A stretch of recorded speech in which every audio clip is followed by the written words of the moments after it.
ഡ്യൂട്ടിക്കിടയിലോ അല്ലാതെയോ കേന്ദ്ര ഗവൺമെന്റ് അന്വേഷണ ഉദ്യോഗസ്ഥരെ ആക്രമിച്ചാലോ കൊല്ലാൻ ശ്രമിച്ചാലോ തടയാൻ ശ്രമിച്ചാലോ ഒക്കെ എന്തൊക്കെ ശിക്ഷയാണ് കിട്ടുക എന്നുള്ളതിനെക്കുറിച്ച് കഴിഞ്ഞ ദിവസമൊക്കെ പലരും പല ചോദ്യങ്ങൾ ഉന്നയിച്ചിരുന്നു. ഇന്ത്യൻ ഭരണഘടനയുടെ IPCയുടെ BNSന്റെ വിവിധ വകുപ്പുകൾ അനുസരിച്ച് ഇത്തരക്കാരെ, അത് CBI ആയാലും അതുപോലെ എൻഫോഴ്സ്മെന്റ് ഡയറക്ടറേറ്റ്, SFIO, അതുപോലെ കേന്ദ്ര റിസർവ് പോലീസ്, അർദ്ധ സൈനിക വിഭാഗങ്ങൾ, ഇവരെയൊക്കെ തന്നെ ഡ്യൂട്ടിക്ക് ഇടയിൽ തടസ്സപ്പെടുത്തുകയോ ഡ്യൂട്ടി കഴിഞ്ഞു പോകുമ്പോൾ ആക്രമിക്കുകയോ ഡ്യൂട്ടി കഴിഞ്ഞു പോകുമ്പോൾ ആക്രമിച്ചാൽ കേസില്ല എന്നൊക്കെ വെറുതെ പറയുന്നുണ്ട്, തെറ്റിദ്ധരിപ്പിക്കാൻ പറയുന്നതാണ്. വളരെ കഠിനമായ നിയമ നടപടികളാണ് ഇത്തരം അക്രമികൾ നേരിടേണ്ടി വരിക എന്നുള്ളതാണ് സത്യം. അത് എന്തൊക്കെയാണ് ഏതൊക്കെയാണ് എന്നുള്ള കാര്യം ചില പ്രേക്ഷകർ വ്യക്തിപരമായിട്ടും അല്ലാതെയുമൊക്കെ വിളിച്ച് ചോദിച്ചിരുന്നു. നിരവധി അഡ്വക്കേറ്റുമാരും ലോയർമാരുമൊക്കെ ഇത് സംബന്ധിച്ച് ചില വീഡിയോയൊക്കെ ഇട്ടിരുന്നു. ഇതേക്കുറിച്ച് വിശദമായി ഒന്ന് പറയുന്നതിന് വേണ്ടിയാണ് ഈ ഒരു വിശദീകരണം കർമ്മ ന്യൂസ് നടത്തുന്നത്. എൻഫോഴ്സ്മെന്റ് ഡയറക്ടറേറ്റ് ഉദ്യോഗസ്ഥരെ ആക്രമിക്കുകയും തടയുകയും കൊല്ലാൻ ശ്രമിക്കുകയും അവരുടെ വാഹനം അടിച്ചു തകർക്കുകയും ചെയ്ത CPM ഗുണ്ടകൾക്ക് ഏത് തരത്തിലുള്ള ശിക്ഷാ നടപടികൾക്കാണ് വിധേയരാകേണ്ടി വരിക എന്നതിനെക്കുറിച്ചുള്ള ഒരു സംക്ഷിപ്ത വിവരണമാണ് ഈ വീഡിയോ. തീർച്ചയായിട്ടും എല്ലാ CPM പ്രവർത്തകരും ഇത് കേൾക്കണം. കാരണം ഇനിയും പലതരത്തിലുള്ള ഇത്തരം അക്രമ സംഭവങ്ങൾക്ക് നിങ്ങളുടെ നേതാക്കൾ, നിങ്ങളുടെ സംസ്ഥാന സെക്രട്ടറി അടക്കം ആഹ്വാനം നൽകിയിട്ടുണ്ട്. നിങ്ങൾ ഇതൊക്കെ കേട്ട് തെരുവിൽ ഇറങ്ങുകയും ഉദ്യോഗസ്ഥരെ ആക്രമിക്കുകയും ഒക്കെ ചെയ്യുമ്പോൾ അനുഭവിക്കാൻ നിങ്ങൾ മാത്രമേ ഉണ്ടാവുകയുള്ളൂ. ഈ ആഹ്വാനം ചെയ്യുന്ന ഒരു നേതാവും ഉണ്ടാകില്ല. നേതാവിൻ്റെ മക്കളോ അനുജന്മാരോ ജ്യേഷ്ഠന്മാരോ ബന്ധുക്കളോ ആരും ഉണ്ടാകില്ല. FIR രജിസ്റ്റർ ചെയ്യും ഈ ഒരു സംഭവത്തിൽ. ആദ്യം അതാണ് ഉണ്ടാവുക. സംഭവം നടന്ന സ്ഥലത്തെ ലോക്കൽ പോലീസ് സ്റ്റേഷനിൽ കേസെടുക്കും. IPC 186 ഔദ്യോഗിക കൃത്യനിർവഹണം തടസ്സപ്പെടുത്തൽ, IPC 332 സർക്കാർ ഉദ്യോഗസ്ഥനെ മർദ്ദിക്കൽ, IPC 353 കൃത്യനിർവഹണത്തിൽ നിന്ന് ബലം പ്രയോഗിച്ച് തടയൽ എന്നീ വകുപ്പുകൾ ചേർക്കും. ഇതൊക്കെ തന്നെ ജാമ്യം കിട്ടാത്ത വകുപ്പുകളാണ്, ജാമ്യമില്ല വകുപ്പുകളാണ്. IPC 332, 186, 353 തുടങ്ങിയ വകുപ്പുകൾ. ആൾക്കൂട്ടമാണെങ്കിൽ IPC 143 നിയമവിരുദ്ധമായി സംഘം ചേരൽ. 5 അതിൽ കൂടുതലോ ആളുകൾ നിയമവിരുദ്ധമായ ലക്ഷ്യത്തോടു കൂടിയാൽ 6 മാസം വരെ തടവ്. അടുത്ത വകുപ്പ് IPC 147 കലാപം ഉണ്ടാക്കൽ. സംഘം ചേർന്ന് ബലം പ്രയോഗിച്ചാൽ 2 വർഷം വരെ തടവ്. IPC 148 മാരകായുധങ്ങളുമായി കലാപം, വടി, കല്ല് പോലെ ഏതെങ്കിലും ഉപയോഗിച്ചാൽ 3 വർഷം വരെ തടവ് ശിക്ഷ ലഭിക്കും. കല്ല് എന്നത് ഇഷ്ടികയും ഉൾപ്പെടും.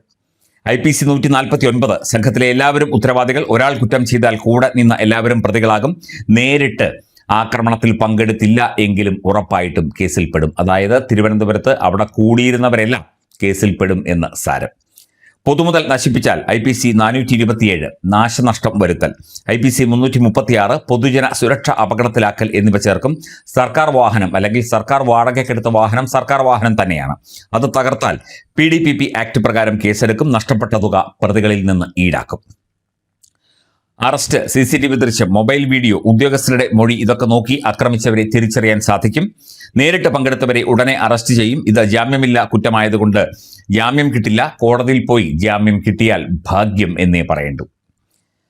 ED ആക്രമിക്കപ്പെട്ടാൽ അടുത്ത തവണ റെയ്ഡിനോ ചോദ്യം ചെയ്യലിനോ വരുമ്പോൾ CRPF അല്ലെങ്കിൽ CISF സംരക്ഷണം ഏറ്റെടുക്കും. സംസ്ഥാന പോലീസിന് വിശ്വാസമില്ലെങ്കിൽ ED നേരിട്ട് CRPFനെ കൊണ്ടുവരും. CRPF എന്താണ് ചെയ്യാൻ പോകുന്നത് എന്ന് ഇപ്പോൾ പറയാൻ സാധിക്കില്ല. ചിലപ്പോൾ വെടിവെച്ചേക്കാം.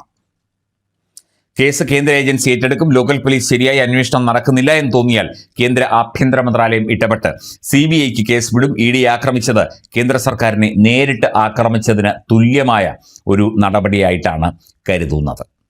ഗൂഢാലോചന തെളിഞ്ഞാൽ സംഘടിപ്പിച്ച നേതാക്കൾക്കെതിരെ IPC 120B ഗൂഢാലോചന വകുപ്പ് ചേർക്കും. അപ്പോൾ ആസൂത്രണം ചെയ്തവരും കേസിൽ പ്രതിയാകും. അപ്പം അവിടെ ആസൂത്രണം ചെയ്യാൻ നിന്ന ജോൺ ബ്രിട്ടാസ്, കടകംപള്ളി സുരേന്ദ്രൻ, V. ജോയ്, ആനാവൂർ നാഗപ്പൻ തുടങ്ങിയവരൊക്കെ തന്നെ പ്രതികളാകാനുള്ള സാധ്യതയും ഉണ്ട്. ജാമ്യം കിട്ടാൻ പ്രയാസം. സർക്കാർ ഉദ്യോഗസ്ഥരെ കൃത്യനിർവഹണത്തിനിടെ മർദ്ദിച്ച കേസിൽ കോടതി എളുപ്പം ഒരാൾക്കും ജാമ്യം കൊടുക്കില്ല. പ്രത്യേകിച്ച് കേന്ദ്ര ഏജൻസിയാണെങ്കിൽ അന്വേഷണം തീരുന്നതുവരെ, അതായത് വർഷങ്ങളോളം റിമാൻഡിൽ പോകാൻ, ജയിലിൽ കിടക്കാനാണ് സാധ്യത. വർഷങ്ങളോളം. ഡിപ്പാർട്ട്മെന്റ് നടപടി. ഇ ഡി ഉദ്യോഗസ്ഥർക്ക് പരിക്ക് പറ്റിയിട്ടുണ്ടെങ്കിൽ ചികിത്സ, സുരക്ഷാ റിവ്യൂ, സ്ഥലമാറ്റം ഇതൊക്കെ ഡിപ്പാർട്ട്മെന്റ് തലത്തിൽ നടക്കും. ആൾക്കൂട്ടം ആണെങ്കിൽ IPC 143, 147, 148, 149 വകുപ്പുകൾ കൂടി ചേർക്കും. കൂട്ടത്തിൽ നിന്നവർ, പ്രേരിപ്പിച്ചവർ, നോക്കി നിന്നവർ എന്നൊന്നും പറഞ്ഞ് രക്ഷപ്പെടാൻ സാധിക്കില്ല. കൂടെ നിന്ന ആ കൂട്ടം കൂടിയ എല്ലാവരെയും കേസിൽ പെടുത്തും എന്നത് സാരം. ഇതൊക്കെ നമുക്ക് പറയാം എന്നേ ഉള്ളൂ. കൃത്യമായി തന്നെ ഇതൊക്കെ നടപടിയാവുകയും ചെയ്യും. ഇതൊക്കെ പറഞ്ഞാൽ എളുപ്പം അങ്ങ് തീരും. പക്ഷേ ഇതിൻ്റെ തിക്തഫലം വളരെ കഠിനമാണ്. ഇത് അനുഭവിക്കുന്നവൻ അവനോട് ചോദിച്ചു നോക്കിയാൽ, ആരെങ്കിലും പരിചയമുണ്ടെങ്കിൽ അവരോട് ചോദിച്ചു നോക്കിയാൽ അറിയാം. കോടതി കയറിയിറങ്ങും, ജയിലിൽ കിടന്ന് നരകിക്കും. മാത്രമല്ല, ജയിലിൽ നമ്മുടെ ജയിലായിരിക്കില്ല, ചിലപ്പോൾ ഡൽഹി ജുറിസ്ഡിക്ഷൻ്റെ കീഴിലുള്ള ജയിലായിരിക്കും. ഇഡിയുടെ ജുറിസ്ഡിക്ഷനൊക്കെ ഡൽഹിയിലും ലഖനൌവിലുമൊക്കെയാണ് വരുന്നത്, മുംബൈയിലുമൊക്കെയാണ്.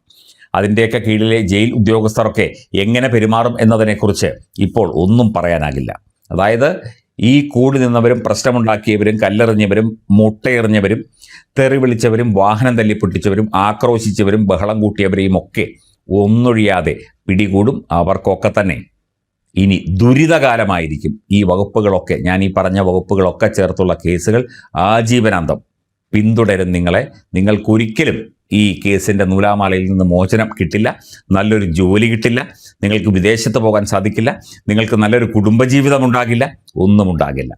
MV ഗോവിന്ദനും ശിവൻകുട്ടിയും ഒക്കെ പറയുന്നത് കേട്ട് തെരുവിൽ ഇറങ്ങുകയും തല്ലാനും കൊല്ലാനും ഒക്കെ പോവുകയും ചെയ്യുന്ന പ്രിയപ്പെട്ട കമ്മി കൂട്ടങ്ങളോടാണ് പറയാനുള്ളത്.